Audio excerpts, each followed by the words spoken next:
আপনাকে যদি বলা হয় মাত্র 10 টাকা ইনভেস্ট করে 10 বছর পর আপনি হচ্ছে এখান থেকে 1 কোটি টাকা রিটার্ন পাবেন, এই ব্যাপারটা যদি আপনাকে বলা হয় আপনি সেটা কিন্তু বিশ্বাস করবেন না। ইভেনচুয়ালি যদি আপনি আমাকেও বলতেন যে আজ থেকে 10 বছর আগে যে মাত্র 10 টাকা ইনভেস্ট করে ওইখান থেকে কোটি টাকার মালিক হওয়া পসিবল, এটা কিন্তু আমি সহ অন্যান্য আরও যারা আছে তারা কিন্তু বিশ্বাস করবে না। বাট বিটকয়েনের বদৌলতে এটা কিন্তু পসিবল হয়েছে। আমরা যদি হচ্ছে বিটকয়েনের চার্টের দিকে লক্ষ্য করি তাহলে হচ্ছে আমরা দেখতে পারবো, এখানে আমরা কয়েন মার্কেট ক্যাপের মধ্যে আসছি এবং আমরা যদি হচ্ছে বিটকয়েনের অল টাইম চার্টটাকে ওপেন করি তাহলে এইখানে দেখতে পারবো, এইখানে যে আপনার হচ্ছে এই যে দেখেন মাত্র 5 সেন্ট চলতেছে বিটকয়েনের প্রাইস। এটা কিন্তু 2010 সালের কথা। সো 2010 সালে যারা হচ্ছে একটা বিটকয়েন মাত্র 5 টাকা দিয়ে অর্থাৎ 5 সেন্ট দিয়ে কিনছে তারা কিন্তু আজকের বাজারে প্রায় 1,25,00,000 টাকার মালিক। এইভাবে যদি হচ্ছে আপনি 2টা বিটকয়েন কিনতেন 10 টাকা দিয়ে তাহলে হচ্ছে আপনি হয়তোবা আজকে হচ্ছে প্রায় 2.5 কোটি টাকার মালিক হয়ে যাইতেন। এখন আপনি বলতে পারেন যে টাইম ফ্রেমটা শুরুতেই বললেন 10 বছরের কথা, বাট এইখানটাতে দেখেন আপনি যদি এই যে 2011 সালের দিকে তাকান তাহলে হচ্ছে বিটকয়েন কিন্তু $57,000 চলতেছিল এবং আপনারা যদি 2টা বিটকয়েন কিনতেন তাহলে কিন্তু হচ্ছে আপনাদের এখান থেকে প্রায় 1 কোটি টাকা প্রফিট হইতো। আজকের ভিডিওতে হচ্ছে আমি এই বিষয়টা নিয়ে কথা বলবো যে বিটকয়েন কি এবং বিটকয়েন আসলে কিভাবে কাজ করে। আসলে আমাদের অনেকেরই এই কনসেপ্টটা ক্লিয়ার নাই যে বিটকয়েন জিনিসটা আসলে কি। সো লেটস আজকের ভিডিওতে যাওয়ার আগে সবাইকে বলবো যারা আমাদের চ্যানেলের মধ্যে নতুন আছেন অবশ্যই আমাদের চ্যানেলটাকে সাবস্ক্রাইব করতে পারেন। এইখানে আমরা হচ্ছে ক্রিপ্টো রিলেটেড সকল বিষয় এবং ক্রিপ্টোতে কিভাবে আপনি হচ্ছে আপনার জার্নিটা স্টার্ট করবেন আমরা কিন্তু এসব বিষয়ে কথা বলে থাকি এবং আপনি হচ্ছে জার্নিটা স্টার্ট করার পর কি এই মার্কেটের মধ্যে এক্সিস্ট করবেন এবং ট্রেডিং করবেন সবকিছু বিষয় নিয়ে কিন্তু আমরা হচ্ছে কথা বলে থাকি। সো আপনি আমাদের চ্যানেলটাকে সাবস্ক্রাইব করতেই পারেন। নাও কথা হচ্ছে যে বিটকয়েনটা আসলে কি। সো বিটকয়েনটা হচ্ছে মূলত একটা ডিজিটাল কারেন্সি। 2009 সালে সাতোশি নাকামোটো নামে একজন লোক অথবা একটা গোষ্ঠী, আসলে ওনার পরিচয় এখনো রিভিল করা যায়নি, যেটা কিন্তু ক্রিপ্টো মার্কেটের মধ্যে আনরিভিলড অবস্থায় এখনো আছে। সো উনি 2009 সালে একটা হচ্ছে হোয়াইট পেপার পাবলিশ করে যেইখানে তিনি বলেন যে তারা একটা কারেন্সি লঞ্চ করতে যাইতেছে এবং এই কারেন্সিটা হবে ডিসেন্ট্রালাইজ একটা কারেন্সি। সো এইখানে হচ্ছে আপনাদেরকে একটা কথা বলে রাখি, ডিসেন্ট্রালাইজ এবং সেন্ট্রালাইজের মধ্যে পার্থক্য কোনটা। দেখেন সেন্ট্রালাইজ হচ্ছে যে কোনো একটা কিছু একজন হ্যান্ডেল করতে পারবে, অর্থাৎ আমরা যদি বাংলাদেশি টাকার কথা বলি তাহলে কিন্তু বাংলাদেশি টাকাটা চাইলে কিন্তু হচ্ছে গভর্নমেন্ট ফ্ল্যাকচুয়েট করতে পারবে, অর্থাৎ এটার ইনফ্লেশন অথবা ডিফ্লেশন যে কোনো কিছুই হচ্ছে গভর্নমেন্ট চাইলে করতে পারবে।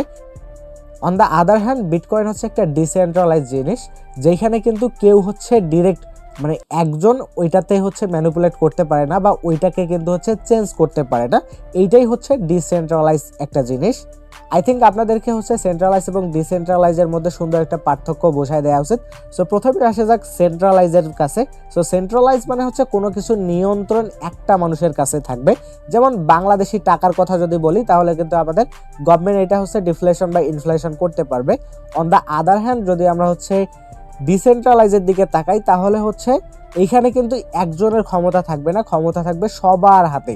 ঠিক আছে, এখন কথা হচ্ছে যে এই বিটকয়েনের দামটাকে যদি আমরা হচ্ছে বাড়াইতে চাই তাহলে কিন্তু এইখানে হচ্ছে সবাইকে এই জায়গার মধ্যে আসতে হবে এবং যদি আমরা বাড়াইতে চাই তাহলে এইখানে ইনভেস্ট করতে হবে। ঠিক আপনাদেরকে হচ্ছে আমি ক্লিয়ার একটা ধারণা দিতে পারছি সেন্ট্রালাইজ এবং ডিসেন্ট্রালাইজের মধ্যে।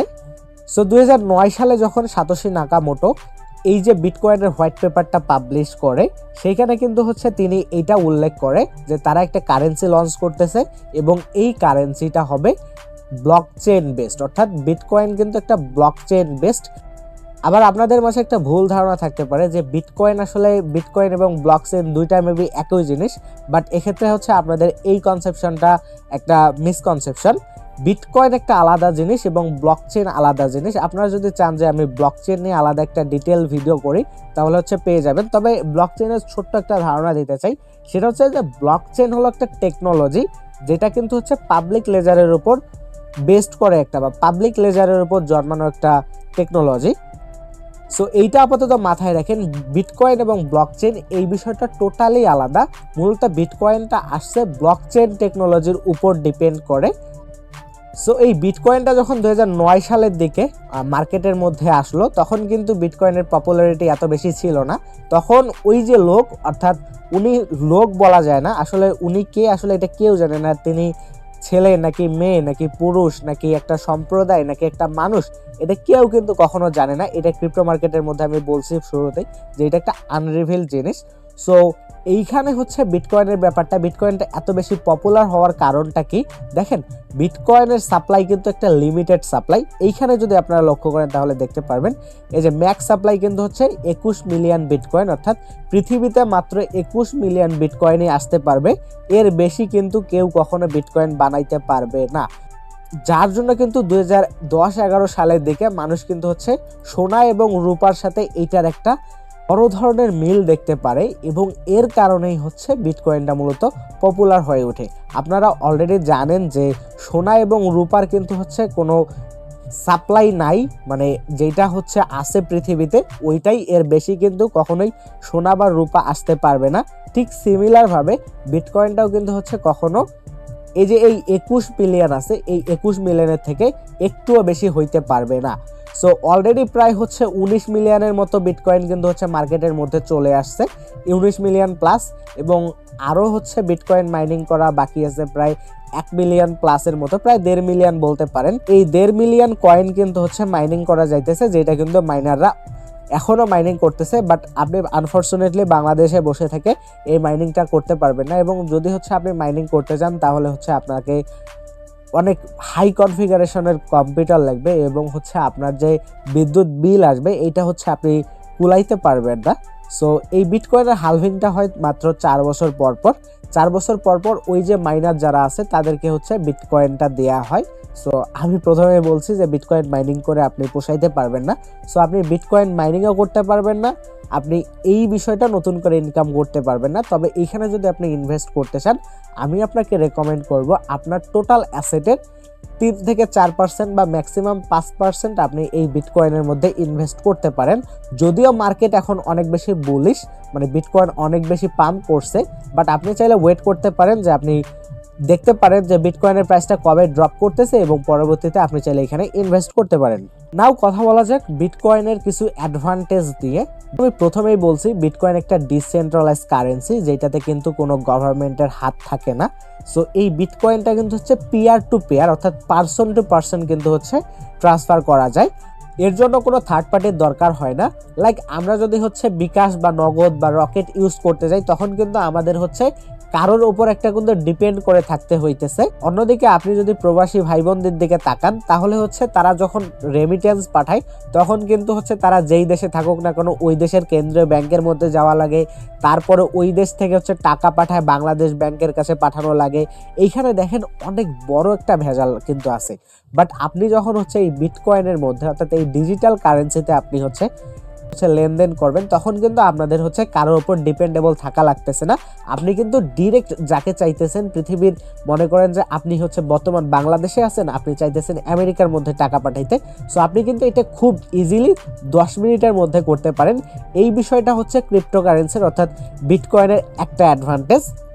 নাও কথা বলা যাক বিটকয়েনের দ্বিতীয় অ্যাডভান্টেজ নিয়ে। পৃথিবীর প্রায় 90% মানুষেরই হচ্ছে ব্যাংক অ্যাকাউন্ট নাই।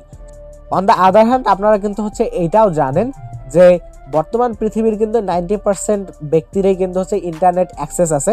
সো আপনার কাছে যদি ইন্টারনেট থাকে এবং আপনি যদি হচ্ছে এই যে বিটকয়েন অর্থাৎ ব্লকচেন টেকনোলজিটা ইউজ করার মাধ্যমে আপনারা যদি হচ্ছে ডিজিটাল কারেন্সি লেনদেন করতে পারেন তাহলে কিন্তু হচ্ছে আপনার কাছে ইন্টারনেট থাকা মানেই আপনার কাছে কিন্তু একটা ব্যাংক অ্যাকাউন্ট আছে। সো আপনি কিন্তু চাইলে যখন তখন কিন্তু হচ্ছে আপনার বন্ধু বান্ধব বা আত্মীয় স্বজন যাকেই আপনি টাকা পাঠাইতেছেন যখন তখন ডিজিটাল কারেন্সিটা হচ্ছে আপনি পাঠাইতে পারেন। এক্ষেত্রে হচ্ছে ব্যাংকিং সিস্টেমের উপর আপনাদের হচ্ছে ডিপেন্ডেবল থাকা লাগতেছে না এবং আপনাদের হ্যাসেল কম হইতেছে। নাও এখন কথা হলো বিটকয়েনের সব থেকে বড় অ্যাডভান্টেজ। দেখেন বিটকয়েন কিন্তু আমি আবারও বলতেছি একটা ডিসেন্ট্রালাইজ সিস্টেম, এটার কোনো মালিক নেই। আসলে এই বিটকয়েনটার কিন্তু কোনো মালিক নেই। এটা যেহেতু একবার ব্লকচেন টেকনোলজিতে আপলোড হয়ে গেছে, আমি এটাকে আপলোড বলে থাকি, যেহেতু এই ব্লকচেন টেকনোলজিতে আপলোড হয়ে গেছে সো এক্ষেত্রে হচ্ছে এটা যেহেতু আমি একবার বলছি যে এটা টোটাল সাপ্লাই মাত্র 21 মিলিয়ন। সো যে কেউ চাইলে হচ্ছে এটা সাপ্লাইটা বাড়াই দিতে পারবে না। লাইক আমরা যদি কোনো একটা দেশের কথা ভাবি, দেখেন যখন কোনো একটা দেশের সরকার চায় যে তারা তাদের হচ্ছে মুদ্রা লঞ্চ করবে বা তারা তাদের হচ্ছে টাকা ছাপাবে, তখন কিন্তু তারা চাইলে টাকা ছাপাইতে পারে। বাট এইখানে বিটকয়েনের ব্যাপারটা পুরাই আলাদা। এখানে যে কেউ এসে যখন তখন কিন্তু হচ্ছে নতুন করে বিটকয়েন বানাইতে পারবে না, নতুন করে বিটকয়েন ছাপাইতে পারবে না, যার জন্য কিন্তু হচ্ছে এখানে ডিমান্ড অনেক বেশি থাকে এবং সাপ্লাই কম হয়। এটার প্রাইসটা কিন্তু প্রচুর পরিমাণে আপ হয়েছে। দেখেন মাত্র 10 টাকা থেকে এই বিটকয়েন আজকে 1,26,00,000 টাকার অ্যাসেট। সো বুঝতেই পারতেছেন যে কি একটা অবস্থা। পৃথিবীর কোনো সিস্টেমে মানে কোনো ফাইন্যান্সিয়াল সিস্টেমে কিন্তু এরকমটা ইতোপূর্বে ঘটে নাই, যেটা কিন্তু বিটকয়েন দ্বারাই পসিবল হয়েছে।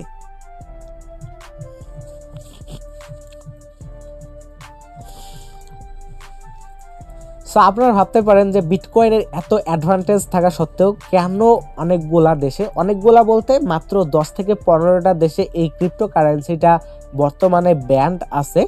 সো আপনারা ভাবতে পারেন যে বাংলাদেশ সহ চায়না এরা কেন হচ্ছে এই ক্রিপ্টোকারেন্সিকে লিগ্যালিটি দিতেছে না, যেখানে হচ্ছে ইন্ডিয়ার মতো একটা দেশ যেখানে কারাপশন বেশি হয়, সেই দেশে পর্যন্ত হচ্ছে এই বিটকয়েন বা ক্রিপ্টোকারেন্সি কিন্তু হচ্ছে লিগ্যালাইজ করে দিয়েছে। এটার একটা ডার্ক সাইড হইতেছে যে এইটা থেকে কে কখন হচ্ছে লেনদেন করলো এটা কিন্তু কেউ কখনো ধরতে পারে না। লাইক আমরা যখন হচ্ছে বিকাশ বা নগদ ইউজ করে আমরা এক জায়গা থেকে অন্য জায়গায় টাকা পাঠাই, তখন কিন্তু আমরা হচ্ছে বিকাশ বা নগদের মধ্যে কেওয়াইসি করি এবং পরবর্তীতে তারা কিন্তু হচ্ছে আইডেন্টিফাই করতে পারে যে কোন অ্যাকাউন্ট থেকে কার অ্যাকাউন্টে বা কার অ্যাকাউন্ট থেকে কোন অ্যাকাউন্টে টাকা পাঠানো হয়েছে, এটা কিন্তু তারা সহজেই আইডেন্টিফাই করতে পারে। বাট এইটা যেহেতু হচ্ছে একটা ডিসেন্ট্রালাইজ বিষয় এবং সবার কাছে মাত্র একটা পাসফ্রেজ থাকলেই হচ্ছে তারা ওয়ালেট ক্রিয়েট করতে পারে, সো এর জন্য হচ্ছে এখানে কেওয়াইসির প্রয়োজন হয় না। যার জন্য কেওয়াইসি না থাকার জন্য এইখানে আপনি আসলে কাকে টাকা পাঠাইতেছেন বা কে টাকা পাঠাইতেছে কোন দেশ থেকে এইটা আসলে বলা যায় না বা এটা হচ্ছে আইডেন্টিফাই করা যায় না, যার জন্য কিন্তু ম্যাক্সিমাম কান্ট্রিতে এইটা কিন্তু ইললিগ্যাল, মানে এটাকে ব্যান করে রাখা হয়েছে। এবং হচ্ছে অনেকেই মনে করে যে এই ক্রিপ্টোকারেন্সি যারা ইউজ করে তারা কিন্তু হচ্ছে বিভিন্ন ধরনের বাজে বাজে কাজ করে থাকে, যেটা কিন্তু আপনাদেরকে আমি বললাম না, কজ এগুলা হচ্ছে উচ্চারণ করার জন্য কমিউনিটি গাইডলাইন স্ট্রাইক আসতে পারে, সো আপনারা বুঝে নিন। বাট এইখানে হচ্ছে আপনারা যদি আমেরিকার দিকে তাকান তাহলেই কিন্তু আপনারা বুঝতে পারবেন যে বিটকয়েন আসলে কি করতেছে বা বিটকয়েন আসলে বিষয়টা কিভাবে চালাইতেছে। আমরা যদি বিটকয়েনের মান্থলি চার্ট ওপেন করি, ডেইলি চার্ট ওপেন করি, তাহলে কিন্তু দেখতে পারবো এই যে এইখানে যে আপনারা দেখতে পারতেছেন এই জায়গাটার মধ্যে কিন্তু আমেরিকার প্রেসিডেন্ট নির্বাচনের আগে কিন্তু হচ্ছে ঘোরাঘুরি করতেছিল। এবং যখন হচ্ছে আমরা একটা নিউজ পেলাম যে আমেরিকার প্রেসিডেন্ট আসলে ডোনাল্ড ট্রাম্প হইতে যাইতেছে আগামী, যখন আমরা এমন একটা নিউজ পেলাম যে আমেরিকার প্রেসিডেন্ট আসলে ডোনাল্ড ট্রাম্প হইতে যাইতেছে, তখন থেকে কিন্তু হচ্ছে বিটকয়েনের প্রাইসটা কিন্তু এখান থেকে রেগুলার এখান থেকে হচ্ছে ইনক্রিজ হইতেছে। প্রায় হচ্ছে অর্ধেকেরও একটু কম কিন্তু হচ্ছে বিটকয়েন লাস্ট এক মাসে পাম্প করছে। আপনারা এইখান থেকে হচ্ছে চার্টটা যদি দেখেন তাহলে বুঝতে পারবেন এই জায়গাটার মধ্যে কি লেভেলের একটা পাম্প করছে। এবং ডোনাল্ড ট্রাম্প হচ্ছে একজন ক্রিপ্টো ফ্রেন্ডলি লোক, যার জন্য উনি হচ্ছে ওনার দেশে এই ক্রিপ্টো অ্যাডাপশন করতে চাইছে। এর পরিপ্রেক্ষিতে দেখেন মার্কেটে একটা কিন্তু ভালো ফান্ডামেন্টাল যেহেতু নিউজ আছে, সো এর জন্য কিন্তু হচ্ছে মার্কেট এটা কিন্তু গ্র্যাজুয়ালি এখনও গ্রো করতেছে। আই ডোন্ট নো কোথায় গিয়ে এই মার্কেট থামবে, তবে এইখানে হচ্ছে প্রত্যেক দিন নতুন নতুন মানুষ আসতেছে। আমরা যদি ক্রিপ্টোকারেন্সির ওভারঅল মার্কেট ক্যাপটা ট্রাই করি, দেখেন এই ক্রিপ্টোকারেন্সির ওভারঅল মার্কেট ক্যাপ হচ্ছে $3.62 ট্রিলিয়ন, যেটা কিন্তু প্রায় হচ্ছে এই প্রেসিডেন্ট নির্বাচনের আগে ছিল অলমোস্ট $2.5 ট্রিলিয়ন মতো। সো বুঝতেই পারতেছেন এইখানে কত মানুষ বা কতগুলা মানুষ কিন্তু হচ্ছে এখানে ডেইলি এঙ্গেজ হইতেছে, মানে তারা এখানে হচ্ছে ইনভেস্ট করতেছে। এখনো ব্ল্যাক রকের মতো কোম্পানি কিন্তু হচ্ছে এই বিটকয়েনে কিন্তু হচ্ছে ইনভেস্ট করতেছে। সো এইটা হচ্ছে স্ক্যাম বা এই জিনিসটাকে হচ্ছে একটা ফালতু জিনিস বা যেইটাই বলেন না কেন এইটা ভাবার কোনো কারণ নাই, বিকজ ভাই পৃথিবীর সব দেশে অলমোস্ট ক্রিপ্টোকারেন্সি লিগ্যালাইজ করতেছে, ঠিক আছে? বাংলাদেশও একদিন করবে, আমরা এটা আশাবাদী বেটার। সো আপনারা যারা হচ্ছে এখনও ক্রিপ্টো সম্পর্কে জানেন না, আই থিঙ্ক আপনাদেরকে হচ্ছে ক্রিপ্টোকারেন্সি নিয়ে সামান্য একটু ধারণা দিতে পারছি। ইনশাল্লাহ আমাদের চ্যানেলের মধ্যে চোখ রাখেন, আপনি হচ্ছে আরও এরকম ক্রিপ্টো রিলেটেড ভ্যালুয়েবল কন্টেন্ট জানতে পারবেন বা কন্টেন্ট পাওয়ার জন্য আমার চ্যানেলটাকে সাবস্ক্রাইব করতে পারবেন। সো আজকের মতো এই পর্যন্তই। যারা চ্যানেলে নতুন আছেন আবারও আমি সবাইকে বলতেছি সাবস্ক্রাইব করতে। সো সবাই ভালো থাকেন, টাটা।